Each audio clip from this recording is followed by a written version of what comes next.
Students, ఇప్పుడు మనం పాలిసెట్కి సంబంధించి ఏపీ గవర్నమెంట్ రిలీజ్ చేసిన స్టడీ మెటీరియల్ను చూద్దాం. ఇది కూడా బాగుంది. ఇందులో ఉండే క్వశ్చన్స్ కూడా మనం ప్రాక్టీస్ చేయడం అనేది మనకు చాలా మంచిది. మరి ఈ స్టడీ మెటీరియల్ను జాగ్రత్తగా అబ్జర్వ్ చేయండి. ఇందులో పాలిటెక్నిక్ వల్ల యూజెస్ ఏంటి, మీరు డైరెక్ట్గా దీన్ని డౌన్లోడ్ చేసుకోవచ్చు అఫీషియల్ వెబ్సైట్ నుంచి. దానివల్ల మనకు ఉండే లాభాలు ఏంటి అవన్నీ కూడా క్లియర్ కట్గా ఇచ్చి ఉన్నాడు అనమాట ఇందులో. దీన్ని కూడా మీరు ఒకసారి స్టడీ చేయండి. పాలిటెక్నిక్ ఎగ్జామ్స్కి చాలామంది మీలలో ప్రిపేర్ అవుతున్నారు. ఇప్పుడు నేను చాప్టర్ వైజ్గా ఉండే బిట్స్ను ఎక్స్ప్లెయిన్ చేయడానికి ట్రై చేస్తాను. ఇప్పుడు ఫిజిక్స్లో కనుక వచ్చినట్టయితే ఇందులో ఉండే కంటెంట్స్ చూద్దాం మనం. Reflection of light, refraction of light, human I and colourful world, refraction of light through a prism, electricity, magnetic effects of electric current, ఇవన్నీ ఉన్నాయి ఇందులో. దీంట్లో మళ్ళీ ఒక్కొక్క కాన్సెప్ట్లో ఏ బిట్స్ ఉన్నాయో చూద్దాం. ఇక్కడ చూడండి, రిఫ్లెక్షన్ ఆఫ్ లైట్ అని లెసన్ పేరు ఇచ్చాడు. చాప్టర్ ఎట్ ఏ గ్లాన్స్, ఒకసారి బ్రీఫ్గా ఆ చాప్టర్లో ఏముంది. ఇప్పుడు ఇక్కడ ఒక్కొక్క మీడియం, ఆ మీడియంలో స్పీడ్ వెలాసిటీ ఎంత, లైట్ అనేది ఎంత స్పీడ్తో వెళ్తుంది, అలా మళ్ళీ రిఫ్లెక్షన్కి సంబంధించి లాస్. నేను ఇప్పుడు ఇవన్నీ చెప్పడం లేదు మీకు, మీరు చూడండి ఇవన్నీ ఉన్నాయి ఇందులో అని చెప్తున్నాను అనమాట. ఒకవేళ మీకు అవసరమని మీరు చెప్తే అప్పుడు ఎక్స్ప్లెయిన్ చేస్తాను. ఇప్పుడు నేను ఏం చేయబోతున్నానంటే డైరెక్ట్గా మల్టిపుల్ చాయిస్ క్వశ్చన్స్లోకి వెళ్ళిపోతున్నాం అనమాట. ఇందులో బ్రీఫ్గా ఈ కాన్సెప్ట్ అంతా చదువుకొని తర్వాత వెళ్ళాలి. ఆబ్జెక్టు మనం ఎక్కడ పెడితే ఇమేజ్ ఎక్కడ వస్తుంది, కాన్కేవ్ మిర్రర్లో ఇందులో ఉన్నాయన్నమాట. ఈ పాయింట్స్ అన్ని మనం చూసుకుంటే కదా మనం క్లియర్ కట్గా ఆన్సర్ చేయగలిగేది. ఇది కాన్వెక్స్ మిర్రర్, ఆబ్జెక్టుని ఎక్కడ పెడితే ఇమేజ్ ఎక్కడ వస్తుంది అనేది కూడా దీంట్లో ఉంది. సో ఇవన్నీ, ఇది mirror formula 1/f = 1/u + 1/v, మ్యాగ్నిఫికేషన్కి m = hi/h0 - v/u అనేది మ్యాగ్నిఫికేషన్కి సంబంధించిన ఫార్ములా అనమాట. దేన్ని ఎలా, కాన్కేవ్ మిర్రర్స్ ఉన్నాయి కదా వాటిని ఇట్లా హెడ్ లైట్స్గా యూజ్ చేస్తారు, షేవింగ్ మిర్రర్స్గా, సోలార్ ఫర్నెసెస్లో, టార్చ్ లైట్స్లో యూజ్ చేస్తారు. ఇవన్నీ మనం తెలుసుకున్న తర్వాత మాత్రమే ఈ మల్టిపుల్ చాయిస్ క్వశ్చన్స్ని మనం అటెంప్ట్ చేయగలం అనమాట. ఎప్పుడైనా ఒక లెసన్ని బ్రీఫ్గా ముందు నేర్చుకోవాలి, కాన్సెప్ట్ అంతా సినాప్సిస్ అంటారు దాన్ని, తర్వాతనే వీటికి రావాలి. మీకు అదంతా వచ్చి ఉంటుందని నేను ఇది చెప్తున్నాను. ఒకవేళ మీకు సినాప్సిస్ కూడా కావాలి సార్ కొన్ని చాప్టర్స్కైనా అంటే మీరు నాకు మెసేజ్ పెట్టండి. మీరు నాకు కామెంట్స్ పెట్టి దాన్ని బట్టి నేను సినాప్సిస్ మీకు ఎక్స్ప్లెయిన్ చేస్తాను, ఓకేనా. ఇప్పుడు చూడండి, focal length of a plane mirror. Plane mirror అనేది లైట్ రేస్ని అసలు బెండ్ చేయదు ప్రక్కలకి, ఇలా కాన్వెక్స్ లెన్స్ లాగా, కాన్కేవ్ లెన్స్ లాగా. సో దీని ఫోకల్ లెంగ్త్ ఇన్ఫినిటీ ఉంటుంది. మ్యాగ్నిఫికేషన్ ఏమో 1 ఉంటుంది అనమాట. ఎందుకనంటే ఆబ్జెక్ట్ సైజు ఎంతో ఇమేజ్ సైజు కూడా అంతే. మ్యాగ్నిఫికేషన్ అంటే image size by object size కదా, రెండు సైజులు ఒకటే కాబట్టి మ్యాగ్నిఫికేషన్ 1 ఉంటుంది. Focal length infinity. Image formed by a plane mirror. Plane mirror తోటి ఎప్పుడు ఎలాంటి ఇమేజ్ వస్తుందంటే, ప్లేన్ మిర్రర్ తోటి వచ్చే ఇమేజ్ ఎరెక్ట్గా ఉంటుంది, virtual image. Erected and virtual అని పెట్టాలి మనం ఆన్సరు, రియల్ కాదు. విర్చువల్ అండ్ ఎరెక్ట్, ఇది ఆన్సర్.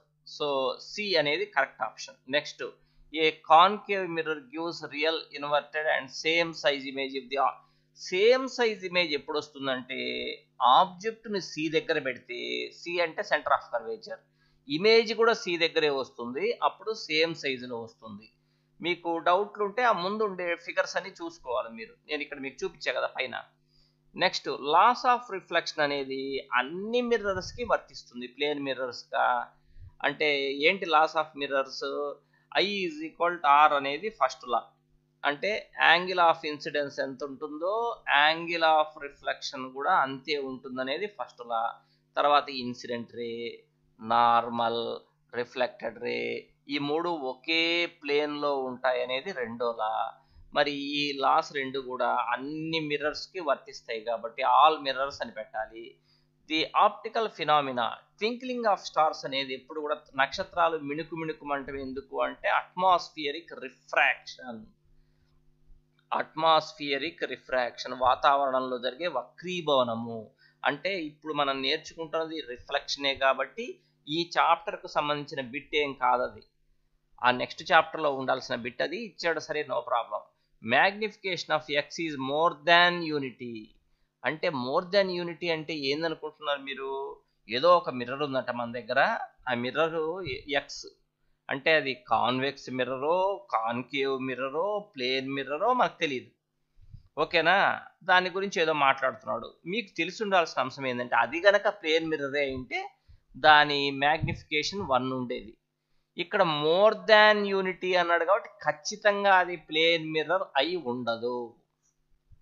అదే గనక కాన్వెక్స్ మిర్రర్ అయితే లెస్ దాన్ 1 ఉంటుంది. అంటే ఎప్పుడు వస్తువు కంటే ఇమేజ్ చిన్న సైజులో ఉంటుంది. ఏ మిర్రర్కి? కాన్వెక్స్ మిర్రర్కి. ఇక్కడ మోర్ దాన్ అన్నాడు కాబట్టి కాన్వెక్స్ మిర్రర్ కూడా కాదు, ఖచ్చితంగా అది కాన్కేవ్ మిర్రర్ అయి ఉంటుంది. ప్రిజం తీసేయండి, అసలు కాదు. ప్రిజంకి మ్యాగ్నిఫికేషన్ ఏముంది? Next, an object of 10 centimeters in size placed at 20 centimeters in front of a concave mirror of focal length 10 centimeters, then the size of the image formed is. Image size ఎంత అంటున్నాడు. ఇప్పుడు మనం ఏం చేయాలంటే 1/f is equal 1/u plus 1/v అనే ఫార్ములాలో F ఎంత ఇచ్చాడు? 10 ఇచ్చున్నాడు. ఇక్కడ ఇచ్చాడు 10 అని. కాబట్టి 1/10 is equal to 1/20. Object distance 20 అని ఇచ్చున్నాడు. ఇక్కడ ఇచ్చాడు చూడు, ఆబ్జెక్ట్ డిస్టెన్స్ 20 అని, ప్లస్ ఇమేజ్ డిస్టెన్స్ తెలియదు కాబట్టి 1/v. అప్పుడు 1/v is equal to 1/10 minus 1/20 అవుతుంది. అప్పుడు ఎల్సిఎం 20, 2 మైనస్ 1 అంటే 1/20 వచ్చింది. ఇమేజ్ డిస్టెన్స్ కూడా 20 సెంటీమీటర్స్ అని వచ్చింది. ఆబ్జెక్ట్ డిస్టెన్స్ ఎంత? 20 సెంటీమీటర్స్. ఇమేజ్ డిస్టెన్స్ కూడా 20 సెంటీమీటర్స్. అప్పుడు ఒకసారి ఆలోచించుకోండి. m is equal hi/h0 is equal to minus v/u అనే ఫార్ములా ఉంది. ఆ ప్రకారం నేను వేయబోతున్నాను. హెచ్ఐ అంటే హైట్ ఆఫ్ ఇమేజ్ తెలియదు కాబట్టి హెచ్ఐని హెచ్ఐగానే ఉంచుతాను. h0 అంటే ఆబ్జెక్ట్ యొక్క సైజ్ 10 అని ఇచ్చున్నాడు, is equal to minus v ఎంత? 20 వచ్చింది కాబట్టి మైనస్ 20 వెయ్యాలి. u ఎంత? వాడు 20 ఇచ్చాడు, మీరు మైనస్ 20 వెయ్యాలి. అప్పుడు క్యాన్సిల్ అయిపోయి h i is equal to minus 10 centimetres. అంటే అర్థమైందంటే ఆబ్జెక్ట్ సైజ్ ఎంత ఉంటుందో ఇమేజ్ సైజ్ కూడా అంతే ఉంటుంది. మైనస్ ఎందుకు వచ్చిందంటే ఇన్వర్టెడ్ ఇమేజ్. సో ఇలా ఉంటుంది కదా కాన్కేవ్ మిర్రర్. ఇది ప్రిన్సిపల్ యాక్సెస్. నువ్వు దీన్ని ఎక్కడ పెట్టావు తెలిసిన? ఆబ్జెక్ట్ని కరెక్ట్గా సి దగ్గర పెట్టావు, అందుకని ఇమేజ్ కూడా సి దగ్గరే వచ్చింది. ఆబ్జెక్ట్ డిస్టెన్స్ 20 ఉంటే ఇమేజ్ డిస్టెన్స్ కూడా 20నే ఉంటుంది. ఆబ్జెక్ట్ సైజ్ ఎంత ఉంటుందో ఇమేజ్ సైజ్ కూడా అంతే ఉంటుంది. ఆబ్జెక్ట్ సైజ్ 10 కాబట్టి ఇమేజ్ సైజ్ కూడా 10 అది మన answer. Next, concave mirror focus a real point sized image. Point sized image వచ్చింది అంటే అర్థం ఏంటంటే ఖచ్చితంగా మనం వస్తువుని ఇన్ఫినిటీలో పెట్టుంటాం. ఇన్ఫినిటీలో పెడితేనే వస్తువుని ఇమేజ్ అనేది పాయింట్ సైజులో వస్తుంది కాబట్టి answer infinity. The unit of focal length అనేది డిస్టెన్స్. మరి దానికి యూనిట్ ఏముంటుంది? సెంటీమీటర్ ఉంటుంది. డయాప్టర్ అనేది పవర్ కదా, పవర్. ఇది power of a lens, dioptre. కాబట్టి మన answer centimetre. Radius of curvature ఇచ్చారు, ఫోకల్ లెంగ్త్ కనుక్కోమన్నాడు. రేడియస్ ఆఫ్ కర్వేచర్లో సగం ఉంటుంది ఫోకల్ లెంగ్త్, మీకు తెలుసు కాబట్టి answer 10 centimetres. Next, the distance between the pole and the centre of pole నుంచి సెంటర్ ఆఫ్ కర్వేచర్ వరకు ఉండే డిస్టెన్స్ని రేడియస్ ఆఫ్ కర్వేచర్ అంటారు. మీరు ఇది ముందుండే సినాప్సిస్ బాగా చదువుకోవాలి. నేను చాలా వీడియోస్ చెప్పున్నాను, మీరు కూడా సినాప్సిస్ చదువుకుంటారని మీకు మోడల్గా చెప్తున్నాను ఇది. నెక్స్ట్, ఐఆర్ అనేవి angle of incidence, angle of reflection. అయితే I is equal to R అనేది కదా మీకు తెలిసింది, ఇది correct. I is equal to R. Next, mirror formula ఏంటంటే 1/f is equal 1/u plus 1/v అనేది మిర్రర్ ఫార్ములా. అదే లెన్స్ ఫార్ములా అయితే 1/f is equal 1/v minus 1/u. 1/f is equal to 1/v minus 1/u అనేది lens formula. ఇక్కడ అడిగింది mirror formula కదా, 1/f is equal to 1/u plus 1/v. ఇది mirror formula, గుర్తుపెట్టుకోండి జాగ్రత్తగా తేడా. నెక్స్ట్, ఒక లైట్ రే అట 33 degrees యాంగిల్తో ఇన్సిడెంట్ అయిందట. మరి యాంగిల్ ఆఫ్ రిఫ్లెక్షన్ ఎంత అంటే 33నే ఉంటుంది. యాంగిల్ ఆఫ్ ఇన్సిడెన్స్ ఎంత ఉంటుందో యాంగిల్ ఆఫ్ రిఫ్లెక్షన్ కూడా అంతే ఉంటుంది. సో అది answer. Next question, the diameter కాదు, ది పెరిమీటర్ అని ఉండాలి. Spherical mirror is called aperture. ఏంటిది? ఇలా ఉంది మన దగ్గర ఒక మిర్రర్. ఎలా ఉంది? ఇట్లా రౌండ్గా ఉంది, ఇట్లా రౌండ్గా ఉంది ఒక మిర్రర్. పెరిమీటర్ అంటే దీని అంచెంబడి ఇట్లా మనం మెజర్ చేస్తే ఇదంతా కూడా ఏంటంటే దాని ఆపరేచర్ అంటారు. ఆపరేచర్ ఎంత పెద్ద మిర్రర్ అదని. ఓకేనా? Next, the negative sign in magnification. మ్యాగ్నిఫికేషన్లో నెగటివ్ సైన్ వచ్చింది అంటే అర్థం ఏంటి? నేను ఒక చిన్న ఎగ్జాంపుల్ మీకు చెప్తాను. m is equal to -2, magnification -2 అంటే అర్థం ఏంటో తెలుసా? వస్తువు కంటే ఇమేజ్ 2 రెట్లు పెద్దదని అర్థం. 2 వచ్చింది కాబట్టి. సార్ మన మైనస్ ఎందుకు వచ్చింది అంటే వస్తువు నిటారుగా ఉంటే ఇమేజ్ తల్ల క్రిందులుగా ఉంటుందని చెప్పడానికి మైనస్. సో ఇప్పుడు మీరు మ్యాగ్నిఫికేషన్ అనే మాటని స్టడీ చేయగానే 2 విషయాలు అర్థమైపోవాలి. మ్యాగ్నిఫికేషన్ -5 అంటే అర్థం ఏంటో తెలుసా? వస్తువు కంటే ఇమేజ్ 5 రెట్లు పెద్దది అని అర్థం. మైనస్ ఎందుకు ఉందంటే వస్తువు నిటారుగా ఉంటే ఇమేజ్ తల్ల క్రిందులుగా ఉందని అర్థం. ఓకేనా? Next, if R is radius and F is focal length, అప్పుడు ఏంటంటే are is equal to 2f అనేది కరెక్ట్, అంతే కదా. Next, type of mirror used by డెంటిస్ట్లు యూజ్ చేసేది కాన్కేవ్ మిర్రర్, అంటే దగ్గర పెట్టుకొని చూసి పనులు పెద్దవిగా గమనిస్తారు. A spherical mirror whose reflecting surface curved outwards. Reflecting surface కనుక ఉబ్బెత్తుగా ఉన్నట్టయితే అది ఖచ్చితంగా కాన్వెక్స్ మిర్రర్. కర్వ్డ్ అవుట్వర్డ్స్, ఉబ్బెత్తుగా ఉంది, అది convex mirror. When a girl of 4 feet height sees her image in a plane mirror, the size of, ఒక అమ్మాయి, ఆ అమ్మాయి ఎత్తు 4 అడుగులు, ఆ అమ్మాయి సమతల దర్పణం దగ్గర ప్లేన్ మిర్రర్ దగ్గర నిల్చొని చూసుకుంటున్నది. అప్పుడు ఆ అమ్మాయి ఇమేజ్ ఎంత కనిపిస్తుందంటే అది 4 feet. ఎందుకంటే మీకు తెలుసు ప్లేన్ మిర్రర్లో ఆబ్జెక్ట్ సైజ్ ఎంత ఉంటుందో ఇమేజ్ సైజ్ కూడా అంతే ఉంటుంది. కాబట్టి 4 feet కనిపిస్తుంది అనమాట. ఇవన్నీ ఇక్కడ కొన్ని ప్రాక్టీస్కి ఇచ్చాడు. ఇంతకుముందు ఈ పాలిసెట్లో ఏమిచ్చాడు, ఈ చాప్టర్లోవి అనేది కూడా చూద్దాం. అది కూడా మనకు అవసరం కదా, ప్రీవియస్ పాలిసెట్ క్వశ్చన్స్ కూడా అవసరం. The image formed by a concave mirror when the object is held at a distance less than focal length. Focal length లోపల గనక వస్తువుని పెట్టినట్టయితే ఎలాంటి ఇమేజ్ వస్తుందంటే, నేను మీకు అది ఒకసారి ఎక్స్ప్లెయిన్ చేసి కూడా చూపిస్తా. ఇలా ఉంటుంది. ఏంటంటే కాన్కేవ్ మిర్రర్, బయట వైపు ఇలా కోటెడ్ సర్ఫేస్ ఉంటుంది, లోపలికి ఉంటుంది కాబట్టి కాన్కేవ్ మిర్రర్. ఇదేమో దాని ప్రిన్సిపల్ యాక్సిస్, ఇదేమో ప్రిన్సిపల్ ఫోకస్, ఇదేమో సెంటర్ ఆఫ్ కర్వేచర్. వస్తువుని కనుక మనము ఈ పోల్ నుంచి ఫోకస్ లోపల కనుక వస్తువుని పెట్టినట్టయితే ఇమేజ్ ఎలా వస్తుందంటున్నాడు. ఇమేజ్ ఎలా వస్తుందంటే మిర్రర్కు వెనక భాగంలో వస్తుంది, పెద్దదైనటువంటి అంటే మ్యాగ్నిఫైడ్ ఇమేజ్ వస్తుంది, ఎరెక్ట్గా ఉంటుంది, నిటారుగా ఉంటుంది, విర్చువల్. సో ఇప్పుడు వాడు అడిగిన క్వశ్చన్ అదే, ఎలాంటి ఇమేజ్ వస్తుంది అన్నాడు. ఇంకా విర్చువల్ ఇన్వర్టెడ్ తప్పు, విర్చువల్గా ఉంటుంది, ఎరెక్ట్గా ఉంటుంది. ఇక్కడ ఇన్వర్టెడ్ అని ఇచ్చాడు, తప్పు. ఎరెక్ట్ కరెక్టే. కంప్లీట్గా ఎట్లుంటుంది చెప్పనా? ఎరెక్ట్ అండ్ విర్చువల్ అండ్ పెద్దది మ్యాగ్నిఫైడ్. ఆ 3 పాయింట్లు నీకు తెలిసిందాలా? ఇది ఈ వీటికి సంబంధించిన 6 కేసులో 6th కేస్, లాస్ట్ కేస్ ఇది. Okay. The property of which mirror when the object is held close less than focal length is used by A shaving mirror. అదే ఇప్పుడు చెప్పిన లాస్ట్ కేస్ని ఉపయోగించుకొని మనం కాన్కేవ్ మిర్రర్ని యూజ్ చేసుకుంటాం షేవింగ్ మిర్రర్గా. అంటే షేవింగ్ మిర్రర్గా దగ్గరికి పెట్టుకుంటే క్లియర్గా కనిపిస్తుంది. మిర్రర్ యూజ్డ్ బై డెంటిస్ట్లు వాడే మిర్రర్ ఏంటి? కాన్కేవ్ మిర్రరే, ఇప్పుడు చెప్పింది. Which mirror focus the parallel sun rays at focal point. Focal పాయింట్కి మీరు ఫోకస్ చేసేది కాన్కేవ్ మిర్రరే సేమ్. సోలార్ కుక్కర్ కూడా ఏ ప్రిన్సిపల్ మీద పనిచేస్తుందంటే ఇదే ఈ కాన్కేవ్ మిర్రరే. ఈ ఆర్కిమెడిస్ అనే సైంటిస్ట్ పెద్ద పెద్ద షిప్పుల్ని మండించేసేవాడు ఈ ప్రిన్సిపల్ ద్వారానే. ప్యారలల్ లైట్ రేస్ వచ్చి ఈ కాన్కేవ్ మిర్రర్ మీద పడ్డప్పుడు అవి ఏం చేస్తాయంటే లైట్ రేస్ అన్నిటిని కూడా దాని ప్రిన్సిపల్ ఫోకస్ దగ్గరికి కేంద్రీకరిస్తాయి. ఇలా ఇప్పుడు ఇలా ఉంటుంది concave mirror.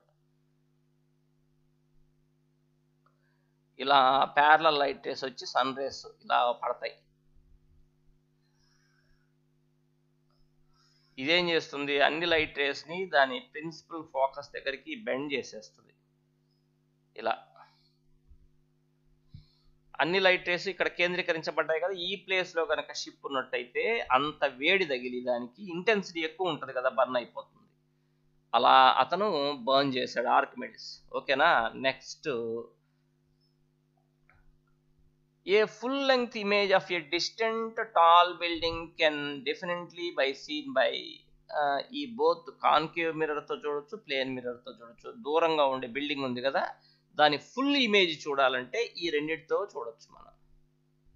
Next, in torches, search lights, వీటన్నిటిలో కూడా మనం ఉపయోగించేది concave mirror.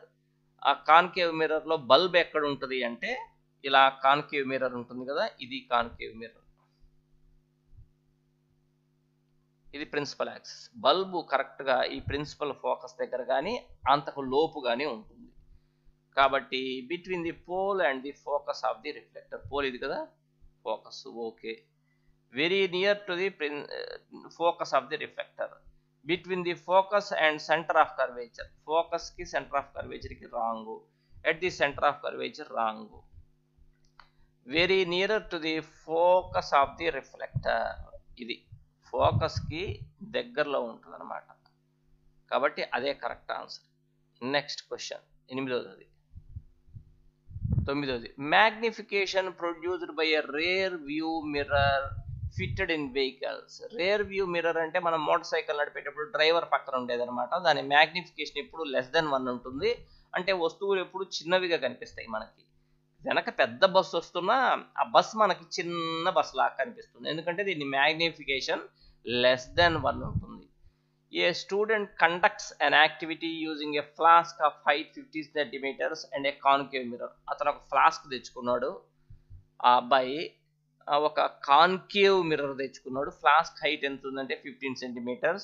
He finds that the image formed is 45 centimeters in height. అందులోంచి చూశాడు, ఆ మిర్రర్లో నుంచి చాలా పెద్దదిగా కనిపిస్తుంది. మ్యాగ్నిఫికేషన్ ఎంత అన్నాడు. మ్యాగ్నిఫికేషన్కి ఫార్ములా ఏంటి, m is equal HI, height of the image by height of the object కదా. హైట్ ఆఫ్ ది ఇమేజ్ ఎంత 45 by height of the object ఎంత 15, కాకపోతే మైనస్ పెట్టాలి ఒకదానికి, -v బై, ఎందుకంటే ఒకటి నిటారుగా ఉంటే ఒకటి తలకిందులుగా ఉంటుంది. కాబట్టి అందుకని ఒకటి నిటారుగా ఉన్నదానికి ప్లస్ పెడితే తలకిందులుగా ఉన్నదానికి మైనస్. ఎక్కడో దేనికో దానికి మైనస్ పెట్టాలి, అప్పుడు -3 వస్తుంది ఆన్సరు. -3 చూడంగానే నీకేమర్థమవుతుందంటే వస్తువు కంటే ప్రతిబింబము 3 రెట్లు పెద్దది, ఆబ్జెక్ట్ కంటే ఇమేజ్ అనేది 3 times పెద్దది, అండ్ మైనస్ ఉంది కాబట్టి ఇన్వర్టెడ్ అని తెలిసిపోతుంది. Next, when a plane mirror is rotated through certain angle, ఒక ప్లేన్ మిర్రర్ని కనుక θ యాంగిల్ గుండా తిప్పితే రిఫ్లెక్టెడ్ రే అనేది 2θ యాంగిల్ గుండా తిరుగుతుంది అని మనకు తెలుసు ప్లేన్ మిర్రర్లో. కానీ ఇమేజ్ సైజ్ అది ఎందుకు మారుతుంది, రిమైన్స్ సేమ్. వాడు అడిగింది ఇమేజ్ సైజ్ అడిగాడు, దట్ రిమైన్స్ సేమ్. కానీ ఇలా మిర్రర్ని కనుక θ యాంగిల్ గుండా రొటేట్ చేస్తే రిఫ్లెక్టెడ్ రే 2θ యాంగిల్ గుండా తిరుగుతుంది. Which of the given is not paired correctly. క్రింది వాటిలో సరైనది కాదేమో చూద్దాం. Solar furnace, concave mirror use చేస్తారు, ఈ రెండు కరెక్టే పెయిరింగ్.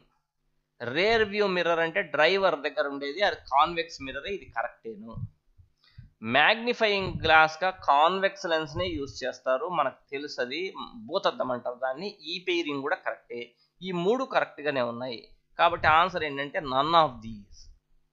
నెక్స్ట్, 2 బిగ్ మిర్రర్స్ ఉన్నాయి, AB. side by a man is standing at such a distance from the wall that he can see the erect image of his face in both mirrors. When the man starts walking towards the mirrors, he finds that the size of his face is mirror A goes on increasing, but in mirror B remains the same. ఏంటిది ఇంత పెద్ద question చదువుకునేటప్పుడు అంటే ఇదిగో ఇక్కడ ఒక నేను చెప్తున్నాను, ఇది ప్లేన్ మిర్రర్, ఇదేంటిది కాన్కేవ్ మిర్రర్. ఈ రెండు మిర్రర్లు ఒక గోడకు పక్క పక్కనే ఉన్నాయి. ఒక మనిషి ఇక్కడ ఉన్నాడు, వాడు నెమ్మదిగా దగ్గరికి వస్తున్నాడు. ఫస్ట్ మిర్రరు ఏ, రెండో మిర్రర్ బి. ఏ మిర్రర్లో వాడు సైజు పెరుగుతూ ఉంది, వాడి సైజు వాడి దగ్గరికి వస్తున్నాడు కదా, వాడే చూసుకుంటున్నాడు, పెద్దదిగా కనిపిస్తుంది, ఖచ్చితంగా కాన్కేవ్ మిర్రర్ అయి ఉంటుంది.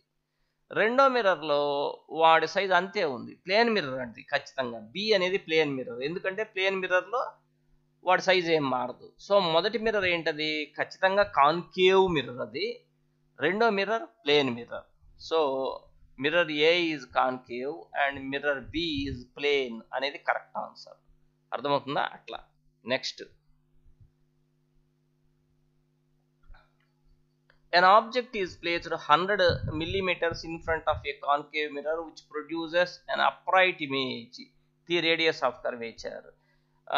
మరి 100 సెంటీమీటర్స్ దూరంలో 100 మిల్లీమీటర్స్ దూరంలో పెట్టారంట వస్తువుని. అంటే ఎలా, ఇది కదా కాన్కేవ్ మిర్రర్, ఇది కదా కాన్కేవ్ మిర్రర్, దీనికి ఇది ప్రిన్సిపల్ యాక్సిస్ కదా, ఇది ఫోకస్ కదా, ఇది సెంటర్ ఆఫ్ కర్వేచర్ కదా. మరి వస్తువుని 100 mm ఇక్కడెక్కడో పెట్టారు. సార్ ఇట్లా మీకు ఎట్ట తెలుసు సార్ ఫోకస్ లోపల పెట్టారని మీకు ఎట్ట తెలుసు సార్ అంటే, ఎట్ట తెలుసు అంటే అది ఎరెక్ట్ ఇమేజ్ వచ్చింది. ఎరెక్ట్ ఇమేజ్ ఎప్పుడు వస్తుంది చెప్పండి, కాన్కేవ్ మిర్రర్లో 6th కేసే కదా. అందుకని డైరెక్ట్గా నేను 6th కేసుకి వెళ్ళిపోయినా. ఖచ్చితంగా వాడు వస్తువుని ఎక్కడ పెట్టుంటాడంటే పోల్కి ఫోకస్కి మధ్యలోనే పెట్టుంటాడని నాకు అర్థమైపోయింది, ఎరెక్ట్ ఇమేజ్ వచ్చింది కాబట్టి. సరే ఇది 100 అంటే నీవు ఊహించుకో ఒకసారి, ఫోకల్ లెంగ్త్ ఎంత ఉంటుంది ఇక్కడి నుంచి ఇక్కడి వరకు, ఫోకల్ లెంగ్త్ అనేది 100 కంటే ఎక్కువే ఉంటుంది. మరి రేడియస్ ఆఫ్ కర్వేచర్ ఎంత ఉంటుంది, 200 కంటే ఎక్కువే ఉంటుంది, అంతే కదా. ఫోకల్ లెంగ్త్ అనేది 100 కంటే ఎక్కువ ఉన్నప్పుడు రేడియస్ ఆఫ్ కర్వేచర్ 200 కంటే ఎక్కువ ఉంటుంది.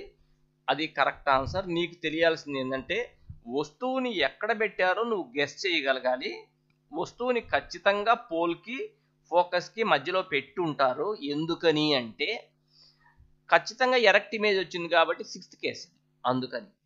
Okay, next, radius of curvature ఇచ్చారు, ఫోకల్ లెంగ్త్ కనుక్కోమన్నారు, సగం ఉంటుంది 10 సెంటీమీటర్స్.